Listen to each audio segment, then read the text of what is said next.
এসে আজকে ডাক্তার দেখাবো। আর কোনো পরীক্ষা নিতে পারবেন না? না, প্রাইভেটে গিয়ে আগে দেখতে একটু করতে টেনশন করবেন না। আমরা ব্যাপারটা মনে করেন যে আমাদের যে সভাপতি এই হাসপাতালে আর আমাদের আরও অনেক কিছু সহযোগিতা করছে। আমাদের সাথে আরও অনেক টাকা ভালো করছে।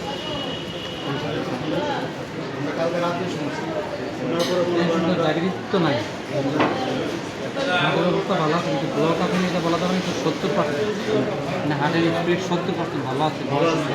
আলহামদুলিল্লাহ মোটামুটি ভালো আছে। রিপোর্ট ভালো আছে।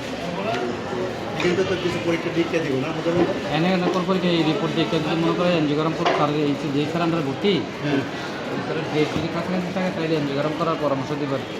আচ্ছা আচ্ছা। উনি হচ্ছে জিয়ারত ইসলাম আন্ডারে ভর্তি। স্যারের ক্যাব ট্যাবের ডেট কাছাকাছি থাকলে এনজিওগ্রামের পরামর্শ দিবেন, ব্লক আছে কিনা দেখেন।